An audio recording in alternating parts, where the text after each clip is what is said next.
आहे. कार्यशाळा, चर्चा आणि सामूहिक विचार मंथनाच्या माध्यमातून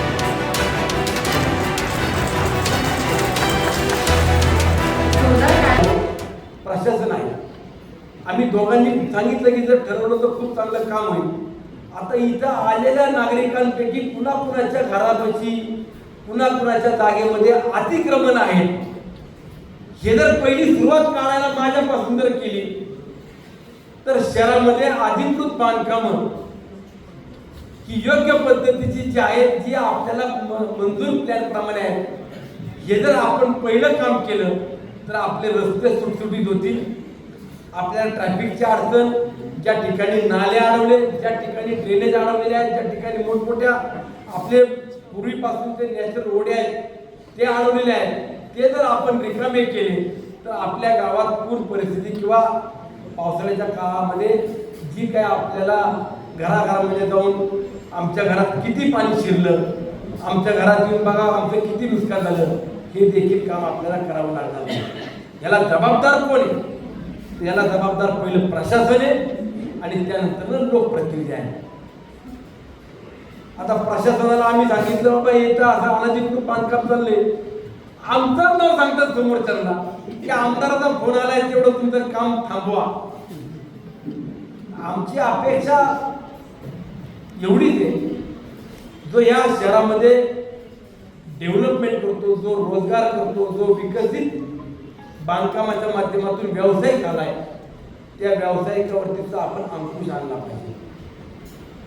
कोणी कोणी काय काय आता बांधकामं करतात माझ्यापेक्षा तुम्हाला टाउन प्लॅनिंगवाल्यांना माहिती आहे. त्यामुळे या भविष्य काळामध्ये आता माझ्याकडं भाषणात नाव कामं सांगितली ही तुम्ही पहिले आज सांगा.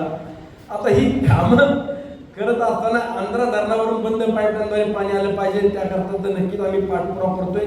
ते काम आपण लवकरात लवकर कसं मार्गी लागेल त्याकरता शासन दरबारी पाठपुरावा चालूच आहे. त्यानंतर बनेश्वर स्टेशन तळ्या अंतर्गत ओढा. आता हा बघा, बनेश्वर ते स्टेशन या भागाचा असलेला ओढा म्हणजे पुढून आपल्या या नगरपालिकेच्या मागून जो ओढा गेलाय, ती संकल्पना मीच मांडली होती की आपण नागरिकांना एक जॉगिंग ट्रॅक होईल, सुंदर असं बसायला कट्टा होईल, काही ठिकाणी मेडिटेशन सारखं, काही ठिकाणी म्युझिक होईल, काही ठिकाणी ओपन जिम होईल. या आपला तळ्यापासून तर असलेल्या घोरवडी स्टेशन पर्यंत हा आपला मुख्य नाला आहे, मुख्य ओढा आहे. पूर्वी ह्याच ओढ्यावरनं किंवा ह्या नाल्यावरनं तळेगावला आपल्या वरच्या तळ्याचं पाणी लोकांना मिळत होतं. आता तिथं आम्ही सगळी माहिती घेतली. या टाउन प्लॅनरनी काय केलं, ज्याच्या मर्जीतला बिल्डर आहे तिथला ग्रीन बेल्टच काढून टाकला आणि तिथं प्रत्यक्षात आज बिल्डिंग उभ्या झाल्या. ही जबाबदारी कोणाची? ही जबाबदारी आमची का टाउन प्लॅनरची? नगराध्यक्षानं, बांधकाम सभापतीनं, नगरसेवकानं सही कुठं केली असेल की ह्या बिल्डिंगला परवानगी द्या, ह्या ग्रीन बेल्ट काढून टाकायला आम्हाला दाखवा. तुम्हाला नाही नाव ठेवत, ज्यांनी केलं त्यांचा विषय, तुम्ही करू नका, तुम्ही करू नका. मी तुम्हाला फोन केला ते काम असं मला चाललंय ते सांगितल्यावर त्यांचा मला फोन आला, तुम्ही ते सीओला फोन केला का? म्हणजे केला होता, आता काय करायचं? आता सीओनी माझं नाव सांगितलं, मी काय सांगणार? सांगण्याचा दृष्टिकोन असा आहे की एखादी इमारत किंवा एखादं घर एका रात्रीत उभं राहत नाही. ते उभं राहताना काही महिने जातात, काही वर्ष जातात. त्यावेळेला आपण त्याच्याकडं डोळे झाक करणं आणि नंतर काम झाल्यावरती नोटिसा देणं हे काही शोभनीय काम नाही किंवा आपली काही जबाबदारी नाही.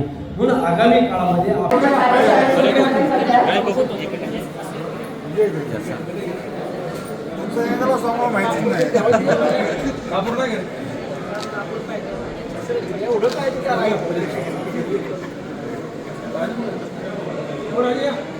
आपल्याच्या कार्यशाळेचे मास्टर फॅसिलिटेटर जॉर्ज तैवानचे सदस्य आहेत.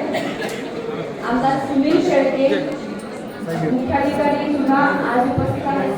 तसंच दुसरे प्रशिक्षक शंकर जाधव,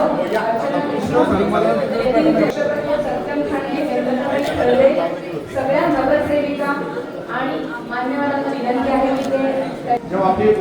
निवडणूक झाली आणि आपल्या पदावर आपले नगराध्यक्ष जेव्हा विराजमान झाले त्यावेळेस आमची सुरुवातीला चर्चा असायची की आपण काहीतरी लोकांचं कॉन्ट्रीब्युशन घेऊन असा काहीतरी प्रोग्राम केला पाहिजे. मुळात ही संकल्पना आपल्या नगराचे नगराध्यक्ष mister Lawrence, we know that we have a global liability index at global level that is published by the United Nations. India fight on waste to energy. त्या पद्धतीने आपल्या त्यात काही एक्सपर्ट आलेत. आपले मिस्टर खळदे आहेत, तरी नॅशनल त्यामध्ये नगरपालिकेच्या माध्यमातून नगरपालिकेची शाळा मी चालवत आहे. त्याच पद्धतीने प्रायव्हेट शाळा पण इथे आहेत.